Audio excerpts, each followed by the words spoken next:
Hey there, Drowsy Historian here. Tonight we're not venturing into a battlefield or a haunted monastery.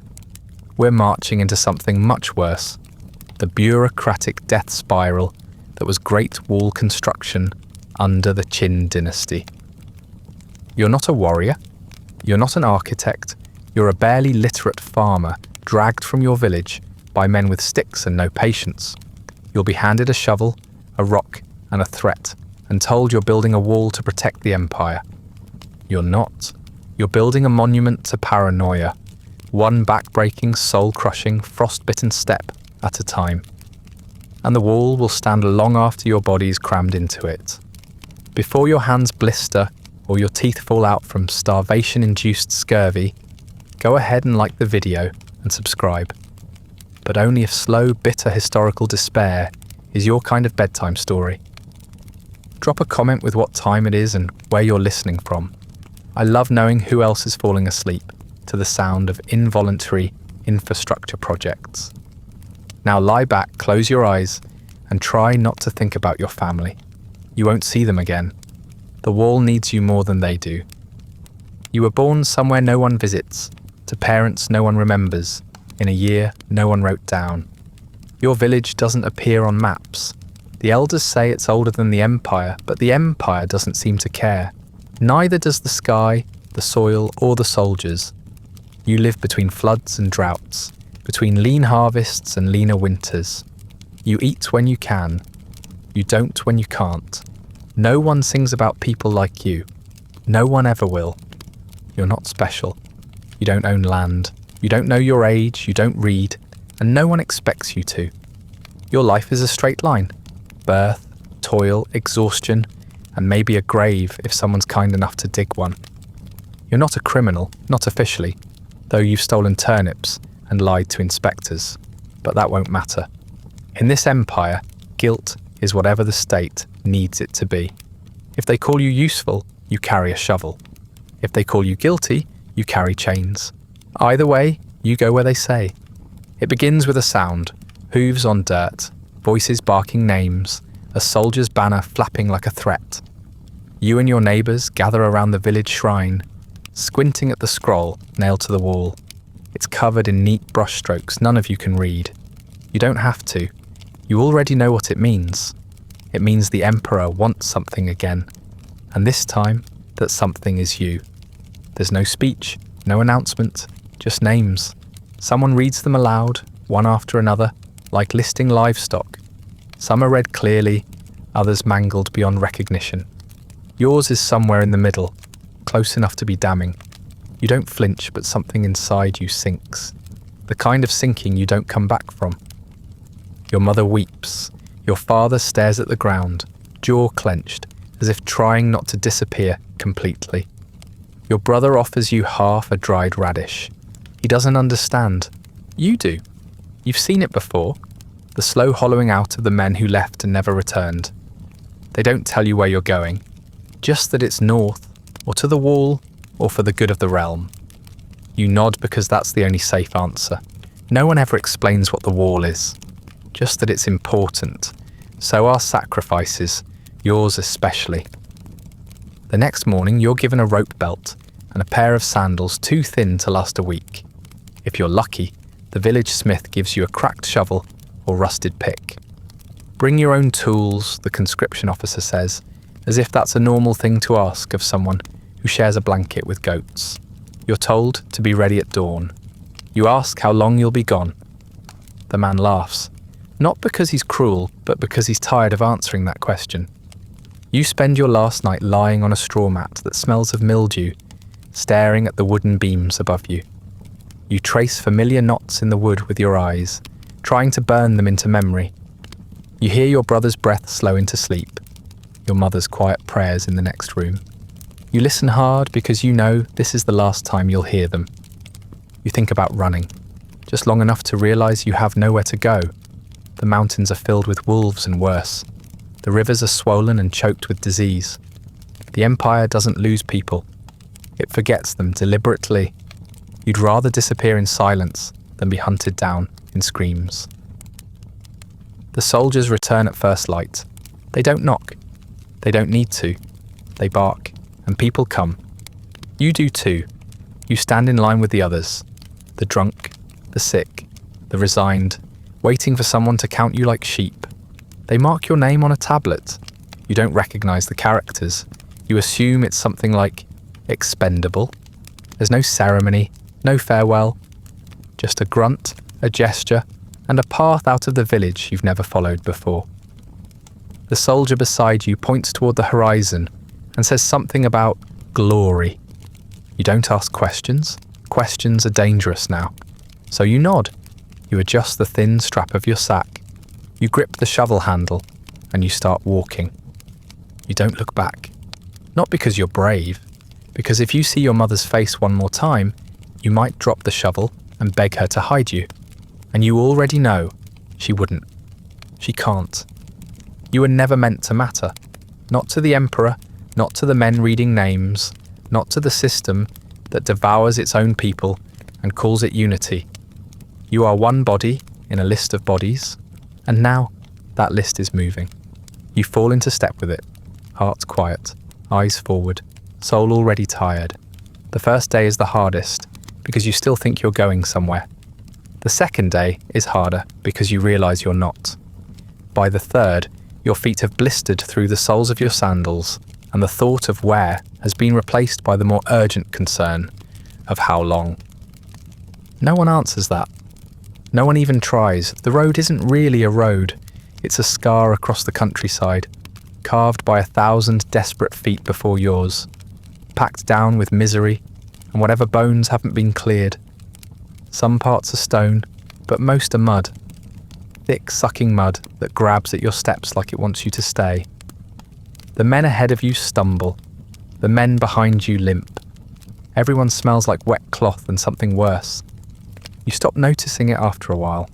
The human nose has limits. Fortunately, so does your hope. The officials say you're marching to the frontier, but they don't say where that is. North, they tell you, or past the Yellow River. You ask when you'll arrive. They say, eventually. You learn quickly that questions are dangerous. Curiosity gets you a slap or a day without food. A joke gets you a beating. Complaints get you left behind. And being left behind, out here, means dying in a ditch and becoming part of the scenery. Your group is made of everything the state doesn't know what to do with. Petty criminals, poor farmers, anyone too slow to flee conscription.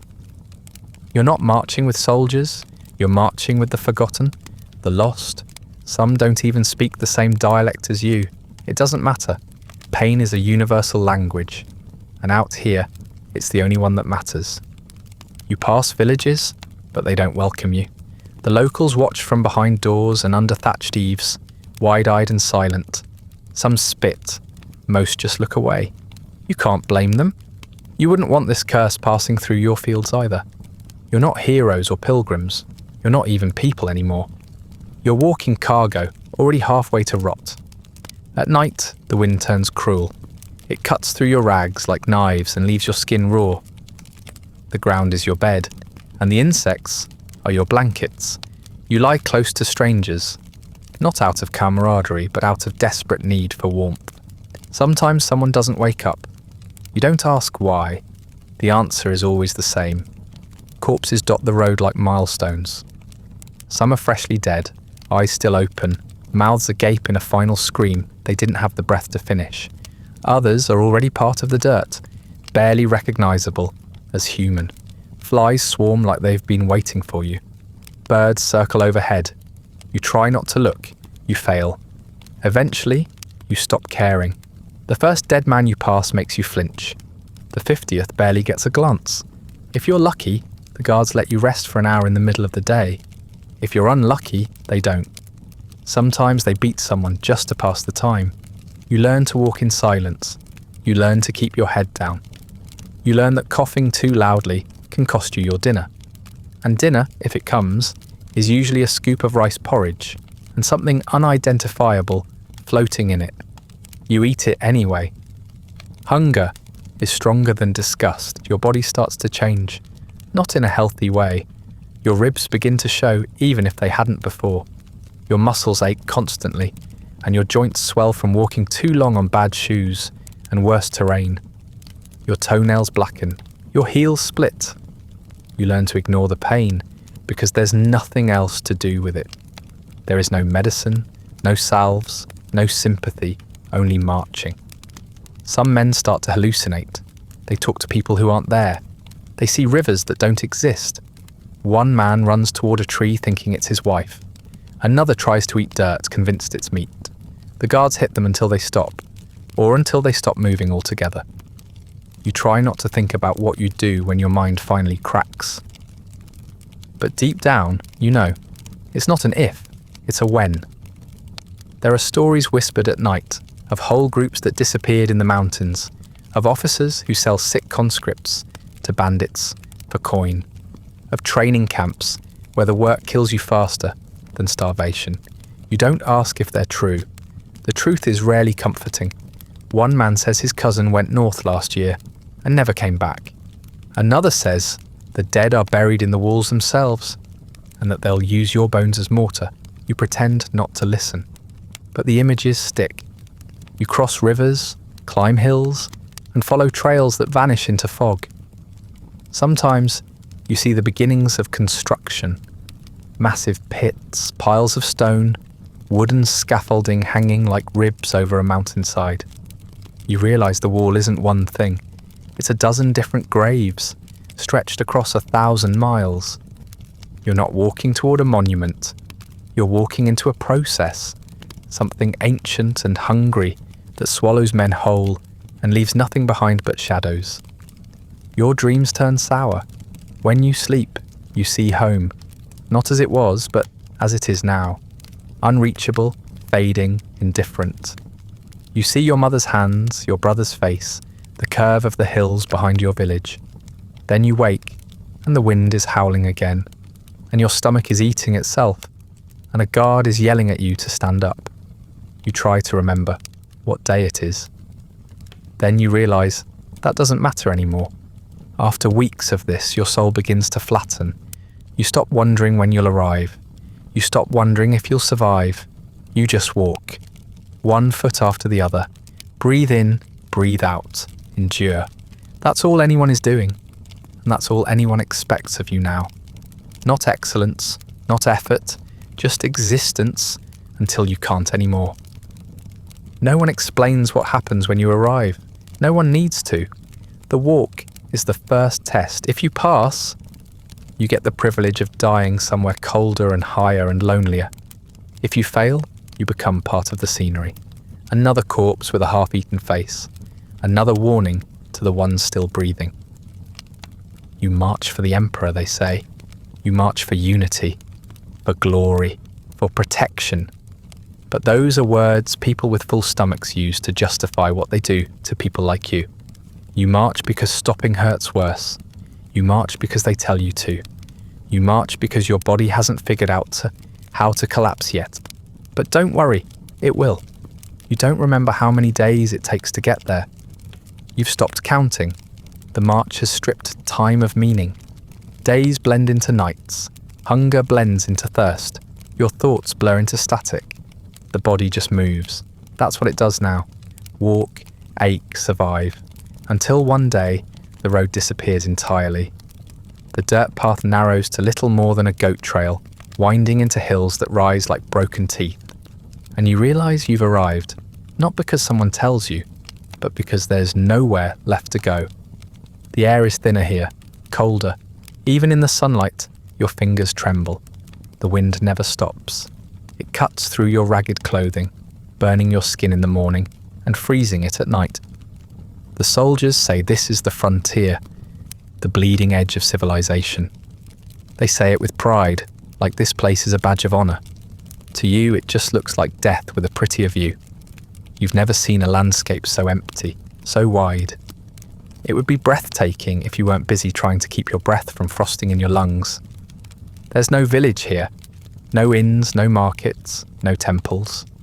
Just a scattering of half-built fortifications and labour camps lashed together with rotting rope and false promises. Your work site is a slope of exposed rock overlooking nothing in particular. It leans toward the horizon, like the land itself is trying to escape. Here, even the dirt resists being tamed. It slides out from under your feet. It hides jagged stones that bite through your sandals. You're told to find a place to sleep, as if there's any place that doesn't hurt. You try to understand the layout. There's a pit where men are digging, a scaffold that creaks like it might collapse under the weight of the sky, a pile of stone that no one has touched in weeks, a cook fire ringed with bent tin bowls and bones, you hope animal, a tent for the overseers, slightly less ruined than the rest, and then the wall, or at least the beginning of one, a ridgeline of packed earth and crude stone that stretches 50 paces before collapsing into rubble. They say it'll be 1,000 miles long. You wonder how many lives that translates to. There is no welcome, no briefing, no instruction beyond a grunt and a gesture toward a pile of tools. Pick one and start moving rocks. That's the entire onboarding process. You're not assigned a task, you're not taught a technique. You are the technique. You are the solution to the problem of manpower. If your back breaks, they'll hand the tool to the man behind you. You find yourself in the company of about 100 others. Some have been here for weeks, some for months, a few for years, or so they say, though they all look the same, sunburnt, hunched and hollowed out. Their skin is darkened not by heritage, but by exposure. Their eyes never rest on anything for too long. When they talk, it's in grunts or murmurs. Conversation is for people who still believe words matter. No one sleeps well. The wind screams at night like something alive. Your bedding is a hole in the ground and a thin blanket you now share with lice. If you're lucky, you find a spot slightly less sharp than the others. If you're unlucky, you wake up soaked through from the mountain mist and someone else's vomit beside your head. Fires are rare. Wood is rarer. Warmth is borrowed from body heat or memory, and both are fleeting. Water comes from a stream, an hour's walk away, which makes it everyone's least favourite job. The unlucky carry buckets up the hill, while the rest dig, haul, hammer, and collapse. Food is boiled in a single pot, the ingredients unlisted and best not questioned. You eat because you must, because your arms need fuel to keep lifting, your legs need strength to keep from buckling. There is no enjoyment in eating anymore. Only arithmetic.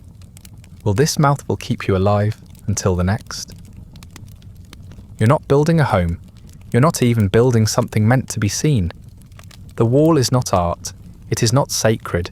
It is an act of state paranoia made solid. And you are the mud.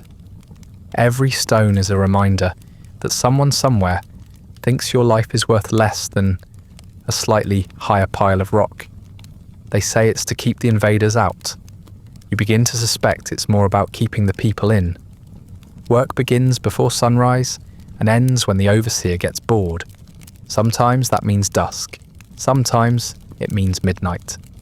You haul rock after rock, passing them hand to hand with the same rhythm as a funeral procession. The scaffold groans. The ropes fray. A man falls, breaks his leg, and is dragged off without ceremony. You don't ask where he goes, you already know. In the rare moments when the wind dies and the hammering stops, you hear things, distant cries, rocks tumbling. Sometimes nothing at all, and that's worse. You become aware of how far you are from anything human. No cities, no crowds, no families, just the wall, the workers, and the weight of 1,000 unmarked graves beneath your feet. They say you're lucky to be assigned here. That other sections are worse. Hotter, colder, more remote. You don't know if that's true. You don't care. Your own misery is enough. Comparisons don't help when your hands are bleeding and the blood freezes before it hits the ground. No one will rescue you. No relief is coming. The Emperor does not know your name. The foreman does not know your name. You may not even remember it yourself after a few more weeks. You are not a person anymore. You are a moving part in a broken engine, grinding against stone until either it breaks or you do. This is the edge of the Empire, and if you scream, the only answer you'll get is the wind. They call it a wall, but it doesn't resemble anything so coherent. Not yet. What you see each morning is a snaking mess of half-finished ramparts, toppled scaffolding, and jagged outlines of intention. It looks less like a construction project and more like the Empire tried to scratch a line across the mountains with a fingernail and gave up halfway through. To the outside world, it's an act of glory. To you, it's just another mouth devouring the people who feed it. You spend your days moving dirt from one place to another, then moving it back again when someone decides that wasn't quite right. Sometimes it's rock, sometimes it's timber. Often it's both. Everything is heavier than it looks. The tools are blunt, the rope's frayed, the pulley's crooked. Every lift comes with a gamble. Will the rope hold? Will the beam snap? Will the man in front of you stumble and bring you both down? Injuries don't result in rest. They result in being carried out and not coming back. You learn to walk differently, knees bent, arms tense, muscles braced for failure. No one builds alone. You work in gangs, assigned arbitrarily, swapped without warning. One day, you're hauling stones uphill.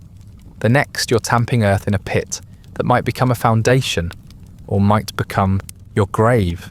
Rammed earth, they call it. Simple, they say. Layers of dirt compacted until they hold like stone. The trick is keeping the dirt dry and the workers alive. Neither is easy. Dust clouds rise with every strike of the tamper, choking your lungs, coating your teeth, turning sweat to mud. You cough until your ribs hurt. You wipe your mouth with the back of your hand, and it comes away brown. Every metre of progress costs someone a joint, a finger, a drop of blood. The overseers track the wall's growth in paces, not people. If 100 men die and the wall grows a foot, they call it a good day.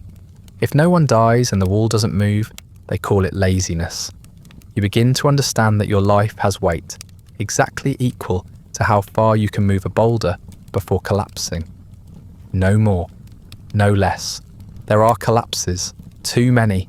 Foundations cave in, ramps break, walls fall apart after rainstorms and bury entire teams alive. When that happens, the response is not rescue, it's replacement. A whistle is blown, new men are sent in.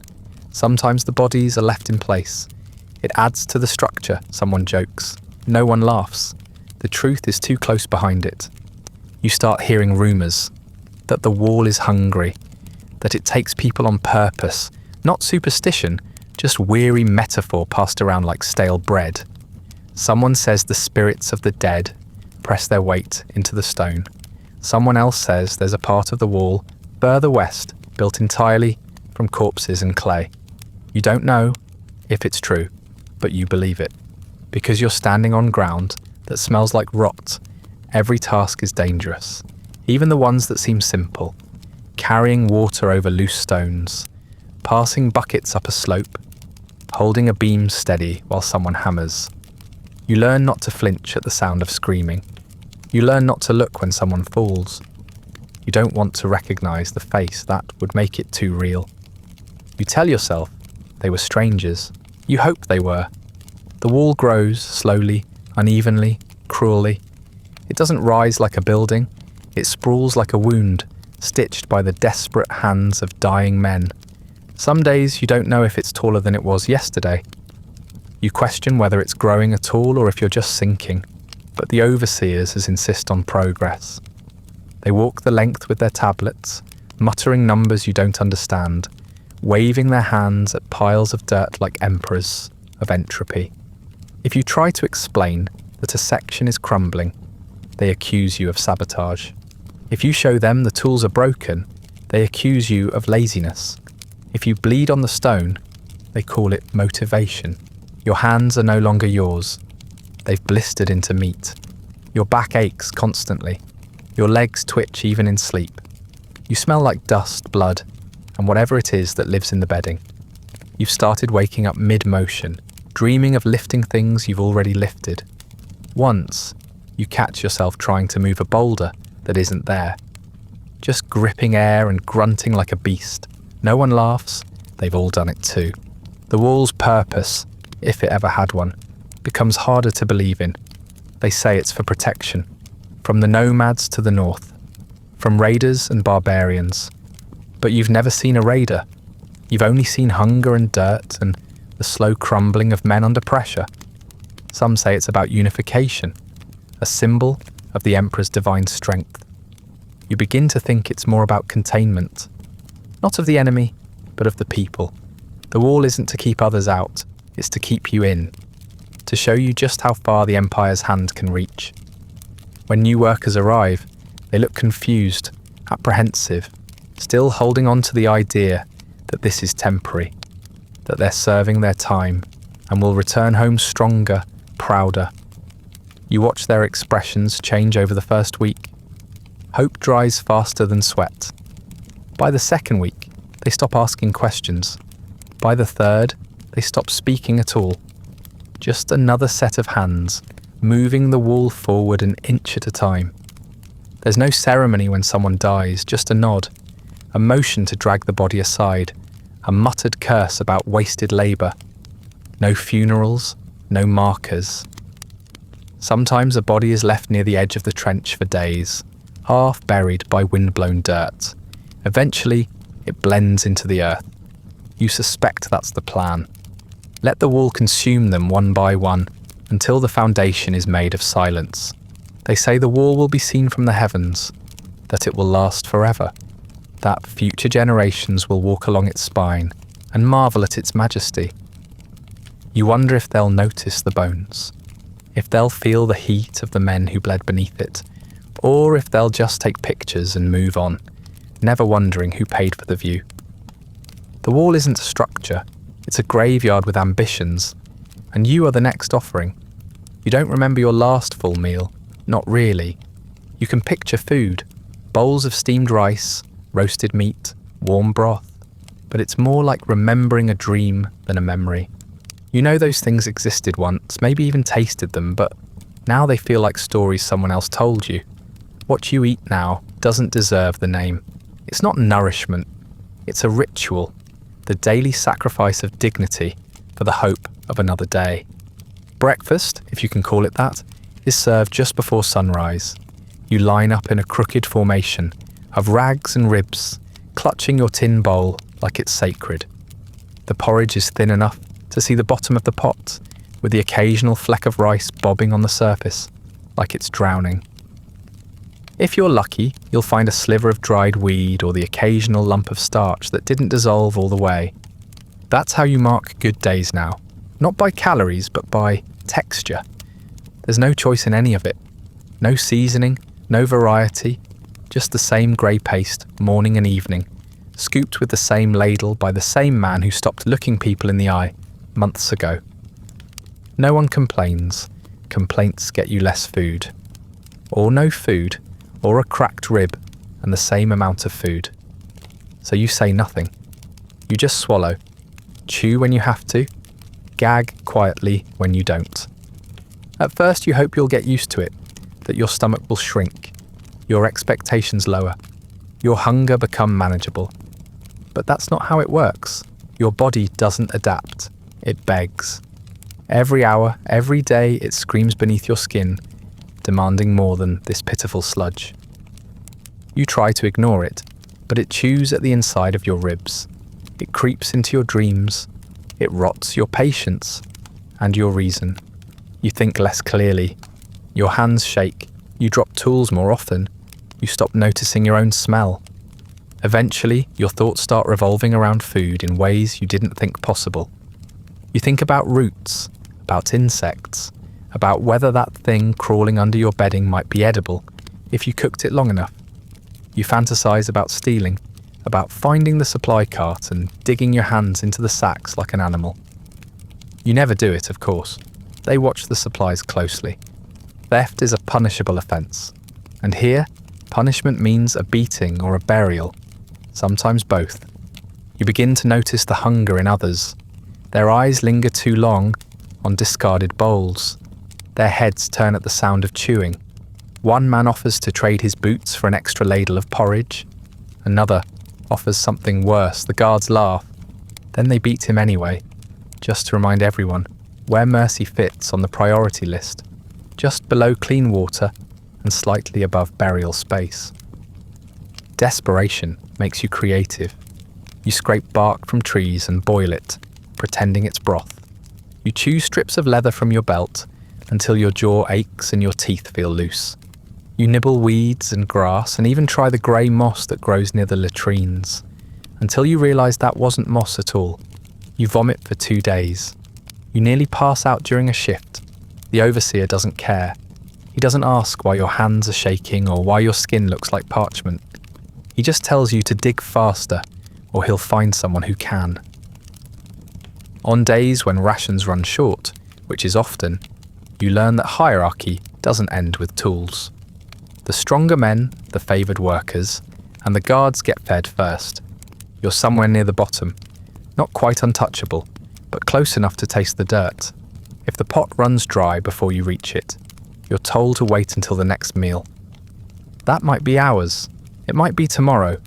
You find yourself eyeing the pigs the guards keep for themselves. You know they're well fed. You know they're slaughtered fresh. You also know you'll never get a bite of that meat unless you're reborn as one of them. There are rumours, of course. Whispers pass between hollowed men in the dark that somewhere down the line, someone once ate a body. That after a rock slide, when the workers were buried for 3 days with no food, they did what they had to. You tell yourself it's just talk, a horror story to keep people scared. But when you hear someone ask if a body's still warm and no one laughs, that's when the chill hits you. Not from the cold, from knowing you wouldn't even be surprised. You lose weight constantly, not just fat. You didn't have much of that to begin with, but muscle, strength, coherence. Your cheekbones sharpen, your hands shake even at rest. Your legs cramp in the middle of the night. You start forgetting words, basic ones. One morning you wake up and can't remember your mother's face. You try to picture her, and only the shape comes through, like a fogged mirror.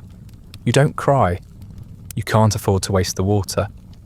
Food becomes not just a need, but a moral framework, a justification for anything. You stop judging. A man hoards bread crusts he found under the overseer's table. You say nothing. A boy trades his only shirt for half a rat. You say nothing. Someone pushes an old man aside to get to the front of the line, and you just nod. You would have done it too. On the rare occasion that something extra appears, or a fish someone caught in a stream, a scrap of meat fallen off a guard's tray, it becomes sacred. You share it like you're performing a ritual. Everyone eats slowly, reverently, pretending the taste is still in their mouths, long after it's gone. No one speaks. Words would break the illusion. You stop thinking of hunger as a problem. It becomes a presence, a god maybe, one that you serve through sacrifice and prayer, through obedience and silence. Every day you eat, you worship. Every day you don't, you suffer in its name. There is no escape from it, only moments of less pain. You learn to live between those moments. And when you dream now, it's never of freedom, never of escape, only of warm bread in your hands, the weight of it, the steam rising into your face. You wake up chewing the air, tasting nothing. The hunger watches you patient. It knows you'll never leave it, not while you're alive, and maybe not after. The wall isn't the only thing being built out here. Disease rises faster, spreads farther, and kills more efficiently than any structure you could ever help shape. You might spend a week hauling stone, but all it takes is one sip of bad water to put you in the ground. Out here, the earth isn't just hard, it's rotten. And it doesn't care who you are. Cough once too loud, and you're a warning. Cough twice, and you're a corpse. Latrines were an afterthought, shallow pits hacked into rocky ground that filled within days and were never relocated. Now, they're just suggestions. The runoff seeps into everything. Into the wells, the food prep areas, the sleeping spaces. The stench is impossible to escape. It clings to your clothes, your hair, your throat. It follows you like guilt. You learn to breathe through your mouth and pretend the taste isn't real. It is. Flies gather in black clouds, their wings humming a constant, brain-picking rhythm that fills every corner of camp. They cover wounds. They nest in rags. They crawl into your mouth while you sleep. There are more flies than people, more buzzing than silence. You swat until your arms ache, then stop when you realise it's hopeless. You've become part of the ecosystem now, a warm host, a slowly decaying buffet. Sickness doesn't announce itself with ceremony. It begins subtly, a headache that won't go away, a strange chill even when the sun is out, a few drops of blood in your stool that you try not to think about. Then comes the fever, the cramps, the shaking. You lie in the dirt clutching your stomach, trying to keep the world from spinning. You vomit whatever little food you manage to choke down, then dry heave until your ribs feel cracked. You pray for sleep and curse it when it comes, because that's when the nightmares start. Typhoid, dysentery, scurvy, infected wounds. You don't need a name for them to understand what they do. Every day, you see someone curled in a corner, sweating and mumbling, too weak to stand. You recognise the hollow eyes, the sunken cheeks, the trembling hands. You see it happen to others first, and then to yourself. One day, you look at your fingers and realise your nails are loose. You bite into a piece of bark, and your gums bleed. That's when you know you're next. The camp has a medic, or at least someone called one. He wears a robe that used to be white, and carries a bag of herbs and cloth scraps. He doesn't speak much. He doesn't have time. He doesn't care. When someone collapses, he looks at them, shrugs, and moves on. If you're lucky, he'll offer a bitter drink that tastes like mould and regret. If you're unlucky, he'll tell the overseer you're faking. Either way, you return to your post, or you don't. Infection is the most honest thing here. It doesn't care if you worked hard. It doesn't care if you followed the rules. One bad cut from a jagged stone, one splinter buried too deep, and you're done. The wound swells, reddens, leaks pus. The skin goes hot and hard. Soon you can't grip your tools. Then you can't walk. Then you can't breathe without pain. And still, the wall demands your presence. No one wants to share space with the sick. When you start to look pale, the men around you shift away. Not noticeably, just a step, just a lean, just a few more inches between your mat and theirs. When you speak, they pretend not to hear. When you cough, they stop making eye contact. Everyone here is running a silent calculation. How close can I get before I catch it too? No one wants to find out the hard way. Some of the sick wander off before they get too bad. They disappear into the hills, dragging their shadows behind them, hoping to die where no one has to smell them. Most don't make it far. Their bodies are found later, stiff and bloated, mouths open to a sky that never answers. The guards call it desertion. You call it mercy. There's no quarantine, no isolation tents, no healing time. You work until you collapse. Then you stay where you fell. Sometimes someone drags you into the shade, sometimes they don't. Either way, you're out of the count. The labour roster shrinks, and no one replaces your name. The overseers just divide your work among the rest. The wall still needs building, and your fever doesn't matter. On rare occasions, a burial happens. A shallow trench, a mound of dirt, maybe a stone to keep animals away. But most of the time, you're just left. The sun takes you first, then the flies. If it rains, the mud finishes the job. Within a few days, there's nothing left to identify, just another pile of earth beside the others. Sometimes the wall itself swallows you, a body tamped down beneath a layer of clay, hidden from view, but always there. There are days when it feels like half the camp is dying. The coughing becomes a chorus, echoing off the hills. The air smells like blood and bile and wet wool. You breathe shallowly, afraid of what might be riding on the wind. You eat less because your stomach can't hold anything. You sleep less because you wake up every hour, convinced your heart has stopped. You wonder how long you've had the fever. You wonder if it's already too late. And then there are the cruel days, the days when you feel almost better, when the dizziness fades and your hands stop trembling, when the porridge stays down and you think, maybe I'm getting stronger. You lift a rock and it doesn't hurt as much. You laugh just once, because the sky's a little bluer than you remembered. And then the fever returns that night with twice the heat, twice the cruelty, like it's punishing you for your optimism. You should have known better. You stop thinking of disease as something separate from the wall. It's part of the design, not a flaw, a feature. The wall needs death like mortar needs water. Every cough, every ulcer, every infected blister is just another signal that the machine is working, that the wall is being fed. And you're just another sack of flesh and fluids, waiting to burst. You're a number with a pulse. For now, and when your time comes, when your breath rattles out and your eyes go glassy, no one will say your name. They'll step over your body and keep building. Because the wall is more important than you. It always has been. The overseers were not born monsters. Most of them were once like you. Conscripts dragged from their villages, forced into labour, broken down, until the only thing left was obedience. Somewhere along the way, they were offered a choice: die with a shovel in their hands, or live with a whip in them. They chose to live. And now they punish you to forget the man they used to be. They don't wear armour, just thicker robes, less dirt, and a strip of red cloth tied around one arm to show they've been promoted. Their eyes are the same as yours, only harder, like something inside them cracked and never reset. They don't smile, they don't joke. They carry long bamboo rods and short tempers, and they wield both with the confidence of men who know they'll never swing the heaviest tools again. They stand at the edges of the worksite like vultures in human skin, watching every movement, every stumble, every moment you hesitate, waiting for an excuse. They call it discipline, but it's closer to ritualized violence.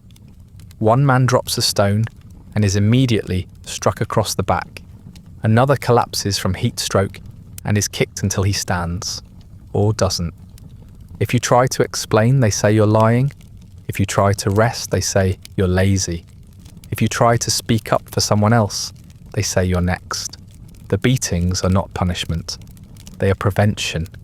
Reminders that pain is cheaper than compassion and easier to scale across a workforce. They don't need reasons, only rhythm. Each morning begins with shouting. Each afternoon echoes with cracks of the rod. They don't even look angry when they strike you. That would imply they care. They do it the way someone shakes dust from their clothes, thoughtlessly, habitually. The overseers are not here to teach or guide. They're here to make sure you don't stop moving until your body gives out. And even then, they'll yell at the corpse before dragging it out of the way. You might think, briefly, that you can reason with them. That if you work hard, follow orders, keep your head down, you'll earn some small favour. You won't. There is no ladder to climb. No reward for obedience, just fewer beatings, and only because you're too useful to cripple. Even that doesn't last. Everyone stumbles eventually. And when you do, they'll treat it like betrayal, because in their eyes every weakness is contagious. At night, you hear the guards muttering to each other, sometimes laughing in low, bitter tones. You wonder what they talk about. Their old homes, maybe. Their families. Or maybe they don't talk about the past at all. Maybe they can't afford to remember. You start to understand why they lash out the way they do. Pain has nowhere to go here, so it passes from man to man like a torch, lighting nothing, just burning. Not all of them are cruel. Some are indifferent, and that's worse. The ones who beat you, at least, acknowledge your existence. The others just stare through you like you're already dead. If you beg for water, they shrug. If you scream during a fever, they roll over and sleep. If you die quietly, they don't notice. And if they do, they act like you were never there to begin with. Some guards take pleasure in their power. They invent rules. One decides that workers must run between posts instead of walk. Another demands total silence during labour. A third punishes eye contact. You learn to read their moods by the set of their jaw, the angle of their shoulders, the way they hold the rod. Relaxed means nothing today. Tight means someone's getting hurt. You pray it won't be you. You pray it will be quick. They don't eat what you eat. They get real rice, sometimes even meat. You can smell it cooking over separate fires, drifting through the camp like a joke played by the wind. They guard their food like treasure, and sometimes you wonder if that's what keeps them cruel. The knowledge that even the smallest comfort must be protected by force. You once saw a worker try to sneak a piece of dried fish from the overseer's cart. He didn't survive the lesson. Occasionally, a new overseer arrives. Someone young, fresh-eyed, looking like they haven't yet learned the rules of this place. You watch them, curious. The first few days, they hesitate. They speak gently. They flinch when others are beaten. They ask questions. You give them a week, 2 if they're lucky, because mercy doesn't survive here. And the ones who cling to it either leave, break, or turn. Most turn. There's an old man in your crew who claims he was once an overseer. He says he refused to beat the men, tried to care for them. He lasted 2 months before they stripped him of the red cloth and threw him back into the labour pit. Now he walks with a limp and speaks only when spoken to. When you ask if he regrets it, he just laughs, the dry kind of laugh that sounds like coughing. You never ask again. You start to realise the wall isn't just built from earth and stone. It's built from power, from the fragile, desperate need of broken men to feel like they're not the ones being buried. The overseers are just another layer of construction, a human scaffold of cruelty designed to keep the rest of you from collapsing too soon. They weren't born bad. They were shaped like bricks, uniform, interchangeable, unfeeling. Eventually, you stop thinking of them as individuals. They blur together, like shadows cast by the same fire. You don't curse them. You don't pity them. You just dodge when they swing and obey when they speak. It's not fear anymore. It's routine, like breathing, like hunger, like dying in pieces. And when one of them falls, tripped by loose stone, crushed by a scaffold, dragged off by a sickness even their rank couldn't shield them from, you feel nothing. No triumph, no vengeance, just a flicker of observation, one less voice shouting, one more body for the pit. You step around him, like they've stepped over you so many times before. This is what authority looks like here. Not leadership, not wisdom, just fear worn like a uniform, passed down, recycled, weaponized. You don't hate them, you can't afford to. Hate takes energy, and you have none to spare. You just keep building, keep breathing, and try not to catch their eye. Because if you do, they'll remind you exactly where you stand. And it's always underfoot. It doesn't happen all at once. The loss of your name. It's not some dramatic moment where a soldier rips it from your lips or burns it into a roster. It slips away quietly, like heat from an open wound. One day someone says your name, and you don't respond because you haven't heard it in weeks. Another day, you catch yourself trying to remember how your father used to say it. The rhythm, the warmth, and nothing comes. It's gone. Not stolen, not erased, just worn away like everything else. At first people ask who you are, new arrivals want to know, so do guards who haven't memorized the labour list. But over time, they stop bothering. It's easier to point, to gesture, to refer to you by your position. You, second from the left, or that one with the limp. You don't correct them. There's no point. A name is a possession, and you can't afford those anymore. Not here. In the early days, you clung to it. You repeated it to yourself, under your breath, like a prayer, like a secret no one could take. But even then, it started to sound foreign. You said it less often, then not at all. And now, when you hear it, if you ever hear it, it feels like it belongs to someone else. A ghost, a person who had a family, a village, a reason to exist. Instead, you're assigned a number. Not officially, not with ceremony, just practically. For inventory, for bookkeeping, for making sure the right number of hands show up to haul rock each morning. You're scratched into a cracked tablet along with a few hundred others, listed by rows and categories. Able-bodied, recovering, half-dead, missing. If someone crosses out your line, you're not dead. You're just unaccounted for. The Empire doesn't care about corpses unless they cause a delay. When someone disappears, no one asks questions. They're simply replaced. If a name is forgotten, it's because there are no lips left to say it. Sometimes someone dies and the man who sleeps beside him takes his blanket and assumes his shift. No one notices. No one checks.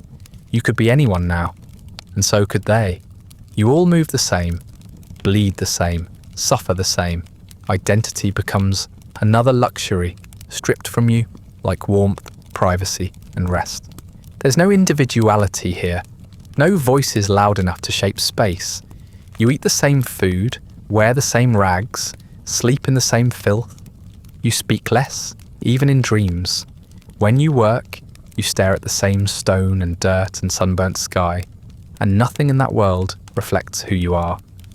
You are not a son anymore, not a brother, not a husband, not even a man. Just a shape bent at the waist, a pair of hands holding something heavy, a breath waiting to stop. Even your body doesn't feel like yours. Your hands are cracked and swollen, your feet blistered and misshapen, your skin sun-baked to a hue you don't recognize. Your reflection, if you ever saw it again, would feel like looking at someone who's halfway to being buried. You touch your face and wonder if it still matches the one your mother once kissed. You doubt it. Some men try to preserve a piece of themselves. They whisper old songs at night, hum lullabies from childhood, trace characters in the dirt when no one is watching. But even that fades. The songs grow quiet, the dirt is too dry, and eventually they stop bothering. Holding on hurts more than letting go. It's easier to forget, to dissolve, to become part of the wall, even before you're buried under it. You notice it in how people speak, or don't. Names aren't used anymore, even between friends. He, that one, the tall one with the bad leg. Even the dead are remembered by their injuries, not their lives. The man who coughed blood, the boy who fell from the scaffold, the one who screamed before the avalanche. No one says, he was my friend. Because out here, friends are reminders. Attachments are risks. Grief is a weight you can't afford to carry. The overseers prefer it that way. Anonymity breeds obedience. If you're not a person, they don't have to treat you like one.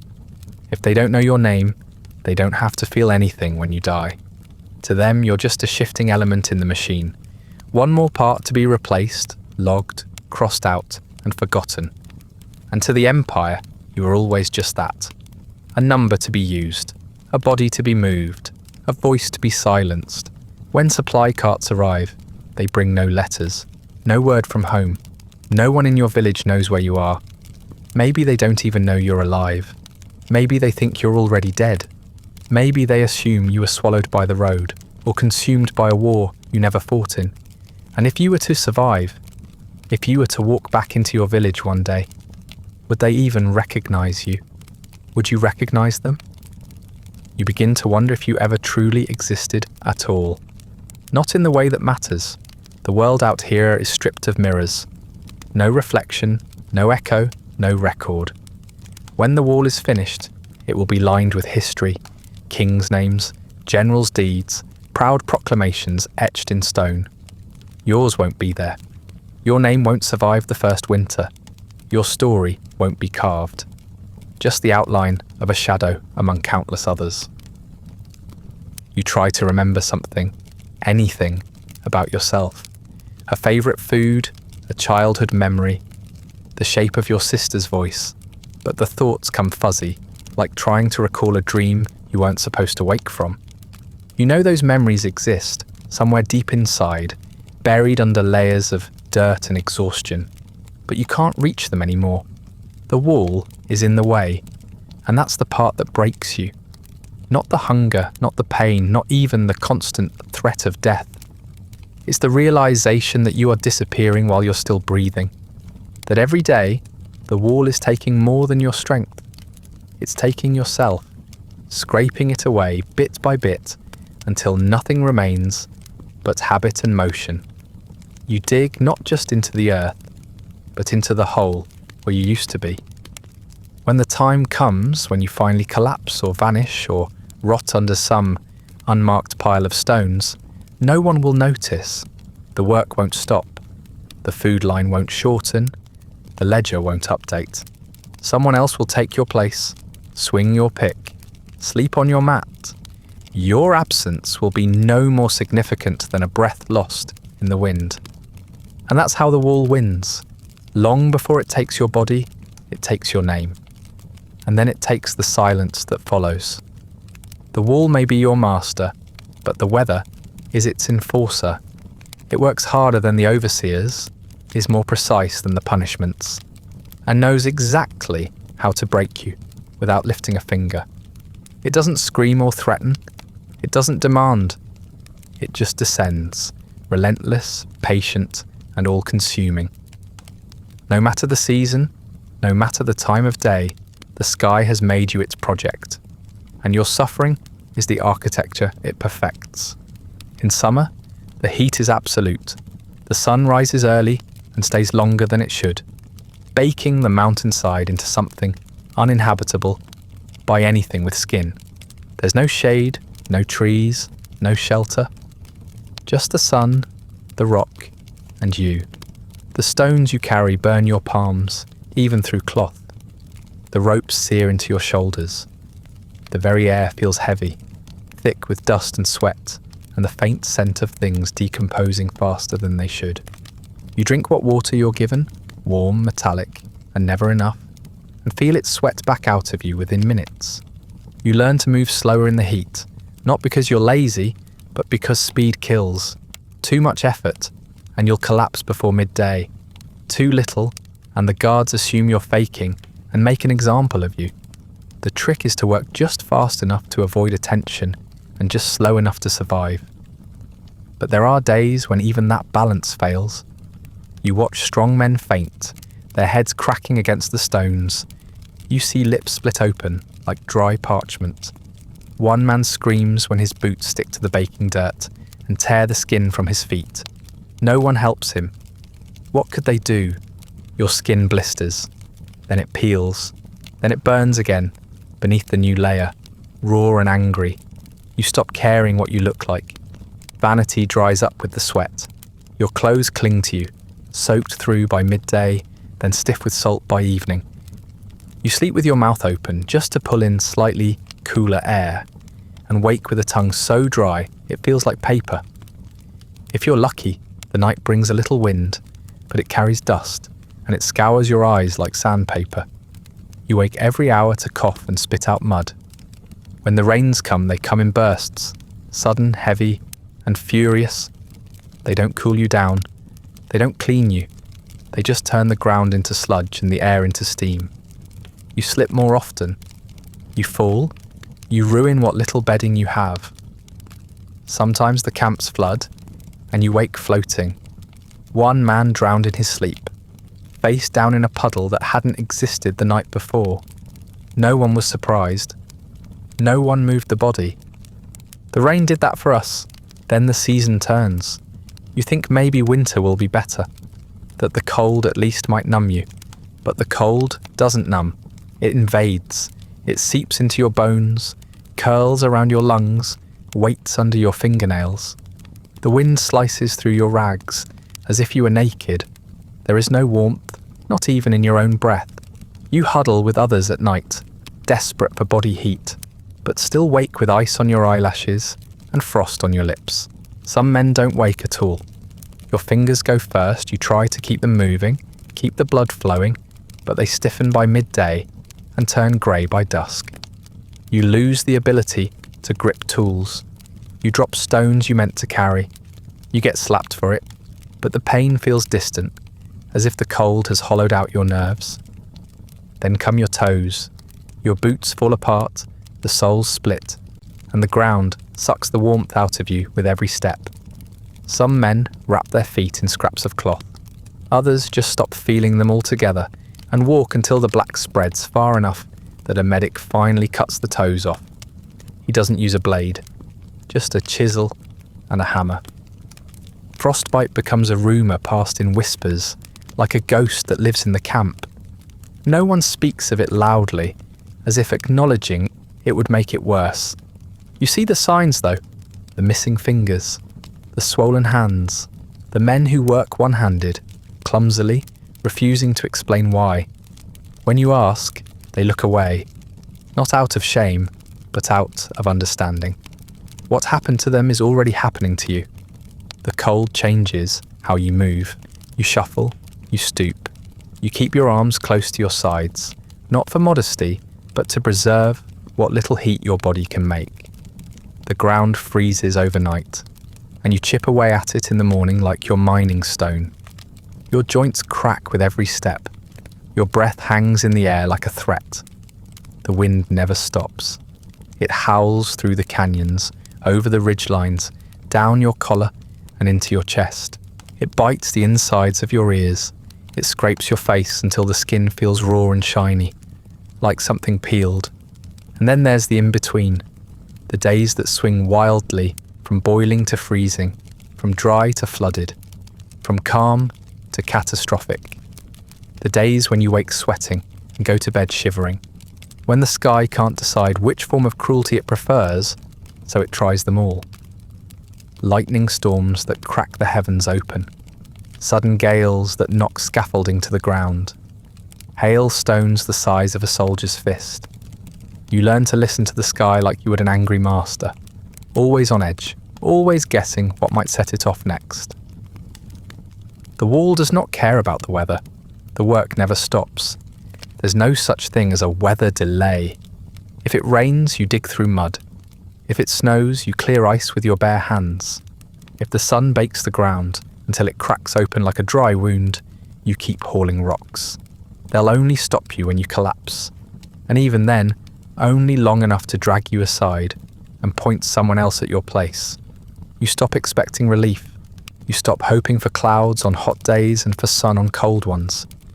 You begin to understand that the weather isn't an enemy you can fight or a hardship you can endure.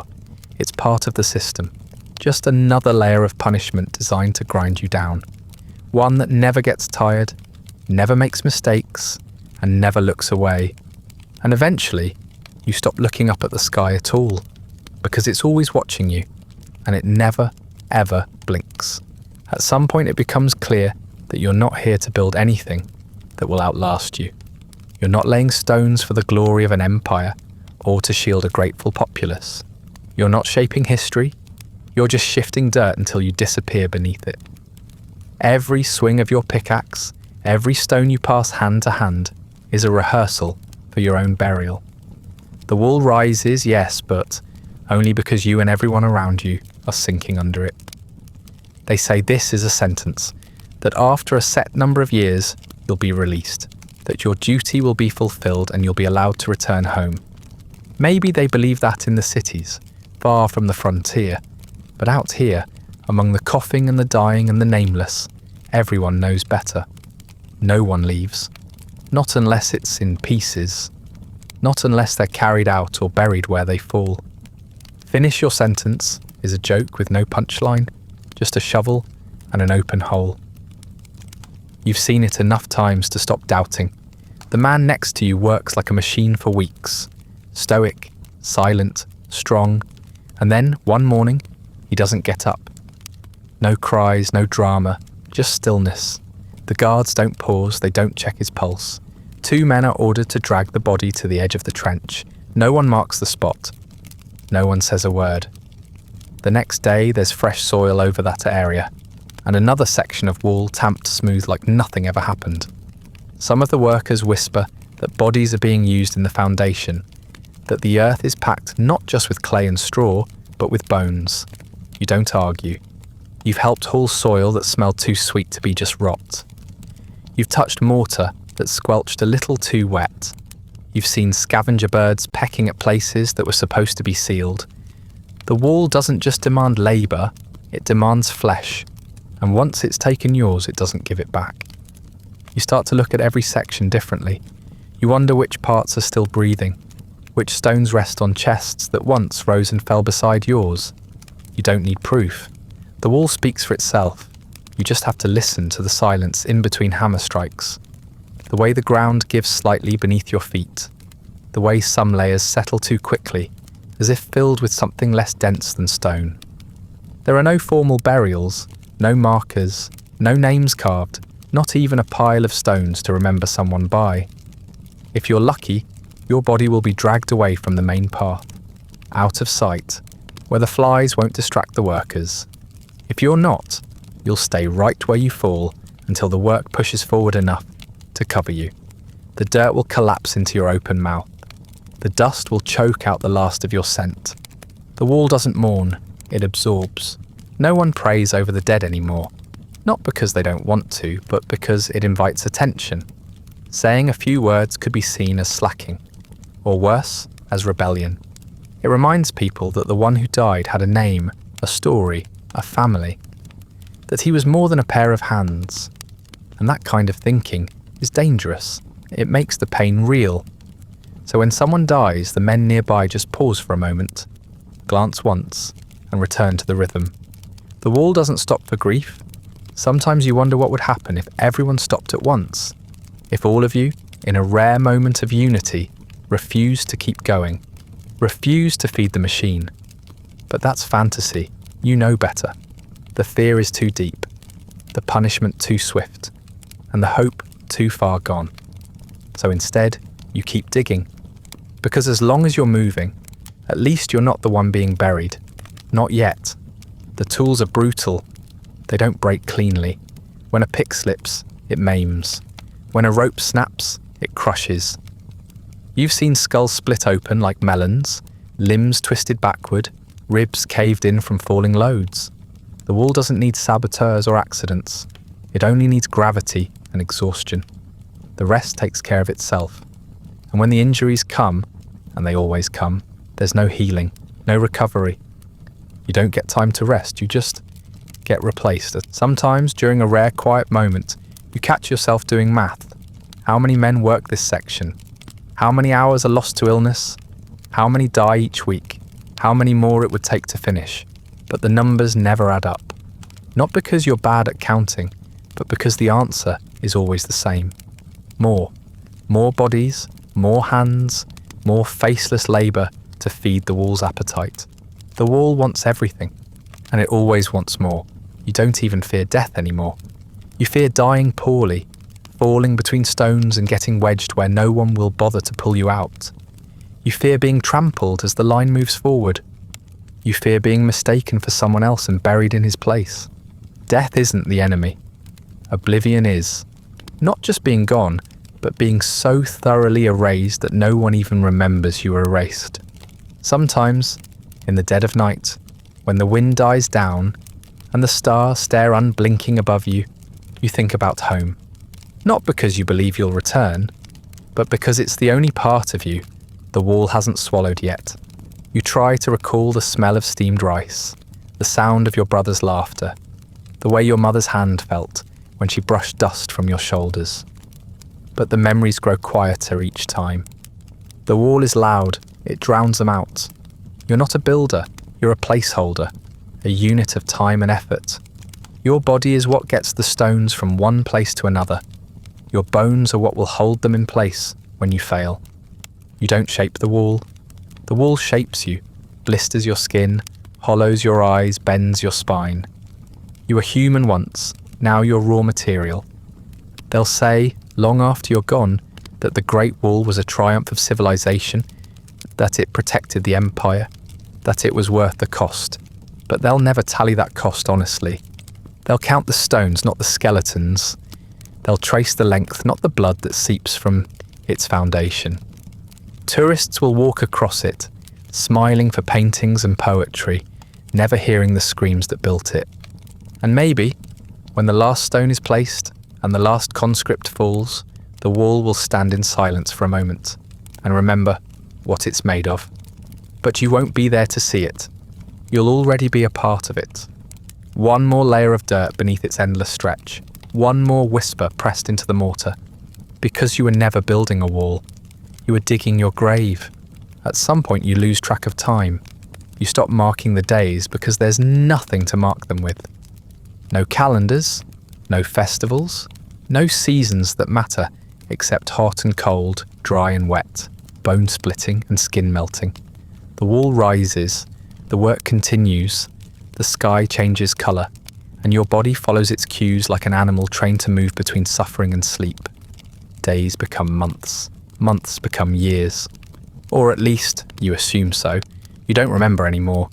You used to count in small ways, scratches in wood, notches on stone, beads on a frayed cord, but eventually those objects are lost or stolen or repurposed for something more immediately necessary.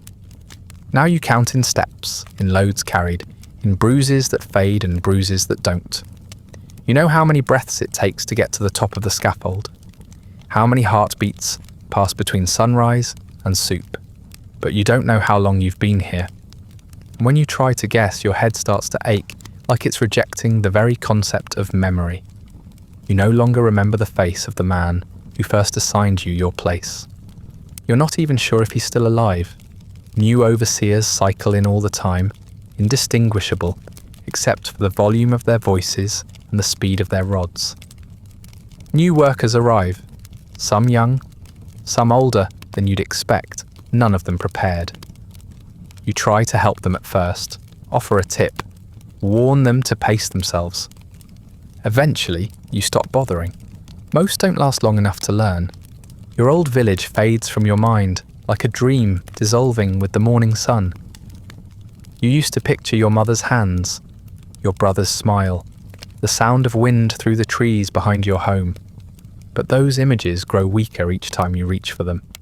The details blur. You forget the name of the street you lived on. You forget the shape of your house. You can no longer recall whether your sister had 2 braids or 1. One day, you try to remember your father's voice, and the silence that answers terrifies you more than death ever did. You begin to suspect that you were never really meant to remember. That memory is a kind of rebellion the wall doesn't tolerate. The more you remember who you were, the harder it is to keep moving stones for no reason. So the wall helps you forget. Not all at once, but gradually. It distracts you with hunger, with heat, with pain. It clogs your mind with exhaustion, until even your own name sounds foreign in your mouth. You might whisper it sometimes just to check if it still fits. It rarely does. You stop asking why you were chosen, why the wall needs to stretch this far, why anyone thought this would work. Questions take energy. They invite hope. And hope is dangerous. It tastes too much like disappointment. Better to accept the truth. There is no why. There is only what.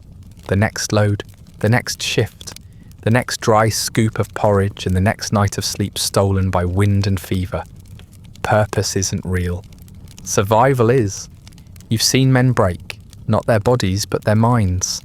One man just walked away from the wall mid-shift, hands slack at his sides, eyes vacant. He walked straight into the hills until he vanished from sight. They sent a pair of guards after him, but they came back empty-handed. Or maybe they didn't look. Maybe they understood. Maybe he wasn't worth dragging back. Another man refused to eat, said he wanted to starve on his own terms. He sat in the corner of camp, curled in on himself, muttering the same phrase over and over, something about a river. No one stopped him. After a few days, he stopped muttering. Then he stopped breathing. His body was used to reinforce a section of the southern trench. No one said a word. You do what you're told not because you believe in it, but because the alternative is worse. You follow orders out of instinct, like an animal trained to move toward the crack of the whip. Even when your body aches, even when your thoughts stutter, you lift, you carry, you tamp, you repeat. There is no pride in it, no craftsmanship, only repetition and damage. The wall stretches endlessly in both directions, curling along ridgelines and cutting through valleys, like a scar on the land. You hear rumours that it connects to other walls, that it's part of a network too vast to comprehend, that even the emperor has never seen its full length. You once dreamed of walking to the end of it, just to see what waits there, but that dream died the day your legs gave out, halfway through a shift and no one bothered to catch you. You rarely talk anymore. There's nothing new to say. Everyone knows the routine. Everyone knows the pain. You communicate in nods, gestures, shrugs. The language of men who no longer need words. Sometimes a joke circulates, dry, grim, and only half coherent, but even that fades. Laughter is for people who think there's something worth celebrating. Here, there's only surviving. And that's not the same thing. Your dreams are strange now, not of freedom or home, but of the wall itself. You see it rising forever, stone after stone, reaching up into the clouds, coiling around the stars. Sometimes you dream you're part of it, trapped inside the foundation, your bones holding up the very ground you walk on. You wake up covered in sweat, gasping, and then you grab your tools and start digging, because what else is there? You don't know what season it is, you don't care. The weather cycles between extremes, but time has lost its meaning. There are no holidays, no ceremonies, just shifts and sleep and sickness. Occasionally, someone mumbles that a new emperor may have taken the throne, that the dynasty might be shifting, that someone in power has changed their mind. But you know better. Power never changes its mind. It just stops pretending to explain itself. And so you keep going, not because you're strong, not because you're brave, but because your body hasn't stopped yet. Because momentum is the only thing you have left. Because the wall demands it. And because even now, with everything else stripped away, your hands still know what to do. You lift the next stone. You take the next step. You exhale and inhale and brace yourself for the next task. Not because there's a goal, not because there's an end, but because it's what you do. And when there's nothing else left of you, that will be the part that keeps moving. When your end comes, it's not dramatic. There's no final defiance, no poetic gesture, no stirring last words whispered into the dust. It's just a moment. A stumble, maybe. A short fall. The sound of a body hitting packed earth, softer than it should be, and easily drowned out by the ongoing rhythm of hammers and grunts. You don't cry out. You don't have the breath. The pain's been part of you so long, it hardly registers anymore. All that's left is stillness. No one rushes to your side. No one cries your name. The men working beside you glance for a second, just to confirm what they already suspect, and then turn back to their tasks, not out of cruelty, out of necessity. You would have done the same. The wall doesn't pause. The schedule doesn't shift. The overseers don't stop shouting. The pile of stone waiting to be moved hasn't shrunk. In fact, it's grown a little larger, because you won't be lifting your share of it today. You lie there for an hour, maybe longer. The sun climbs higher. Your body stiffens.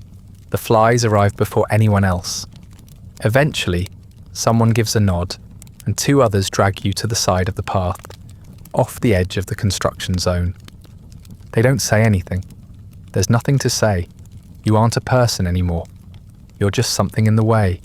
If you're lucky, there's a shallow trench already dug for someone else. If not, they use yours. If the ground is soft, they cover you in dirt. If it's too hard, they stack rocks. If they're in a hurry, they leave you there until the wall reaches that part of the ridge, and then they simply build over you. Your body becomes part of the earth, then part of the foundation. The wall doesn't care whether it rises over dirt or bones. It only cares that it rises. There's no headstone, no prayers, no offerings left beside your grave. If anyone remembers your name, they don't speak it aloud. Maybe someone in your crew thinks of you later, just for a moment, while chewing their evening ration. But memory is fragile here. It breaks easily under strain. Within a few weeks, your absence stops registering. Within a few months, someone else is sleeping where you used to. Within a year, no one can say what happened to you. You've joined the others, one more story no one tells. The Empire doesn't record your death. No scribe marks it on parchment. No official ledger subtracts you from the labour force. You are part of the raw material, a human resource, spent like water or stone. Once gone, you aren't subtracted. You're replaced. There's always another conscript, another village, another name to forget. The machine keeps turning. The wall keeps growing. And someday, long after the last overseer has shouted his last order and the last shovel has fallen silent, the wall will still stand, or parts of it at least. Weathers will shift. Dynasties will rise and fall. Whole languages will vanish from the world. But the stones will remain, stretching across mountaintops and deserts, broken in places, swallowed by forest in others, but still vast, still visible, still there. Centuries from now, people will come from far away to walk upon its back. They will marvel at its scale, take portraits at its highest points, touch its surface, like it's sacred. They'll praise the brilliance of the engineers, the vision of the emperor, the scope of the ambition. They'll call it a wonder, a miracle of ancient ingenuity. And in all their wonder, they will never ask who you were. No one will imagine your face or the cracks in your hands or the way your legs trembled each morning before you stood. They won't know the taste of your porridge, the weight of your pickaxe, the sound of flies buzzing near your ears while you tried to sleep. They'll step over the spot where you fell and never think to look down. Tour guides will tell stories. Some may even mention the labourers in passing. Hundreds of thousands, they'll say, maybe millions. The number will sound impressive, not tragic. They'll speak of it like a footnote, as if those lives were merely an ingredient, a cost factored into greatness. There will be no names, just figures, as if that's all you ever were.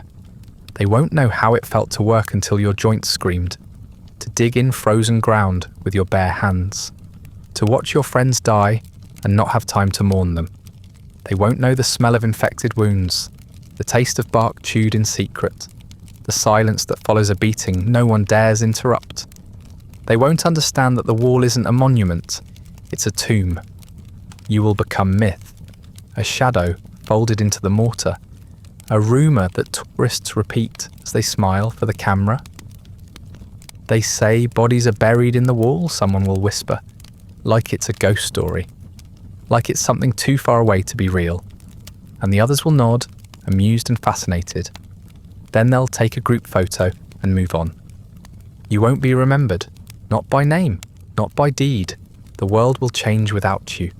Roads will be built over the same mountains you once broke your back climbing. Towns will spring up in valleys where your sweat soaked the soil. The empire that demanded your labour will fall eventually, like all things do, but you'll still be here, in the stones, beneath them, inside them. The wall will not thank you. It will not weep for you. It will not tell your story. It will endure. That's all it was ever built to do. And that's what it cost you. Your time, your identity, your breath, your life, for something that can't even remember the sound of your voice. And yet, you were here. You lived, you worked, you suffered, you died. And for a moment, brief and unnoticed, you were part of something bigger, even if that something never saw you. Because that's how it works out here. The wall remains, and you do not. That's the end of tonight's long, dust-choked descent into the bone-crushing purgatory that was life on the Great Wall, where identity eroded faster than stone. Mercy was a scheduling conflict, and your most lasting contribution was being compacted into the foundation. Thanks for trudging through this quietly horrifying monument to imperial overreach with me. If you're still awake, feel free to like, subscribe, and drop a comment about which part would have erased you first. Sleep well.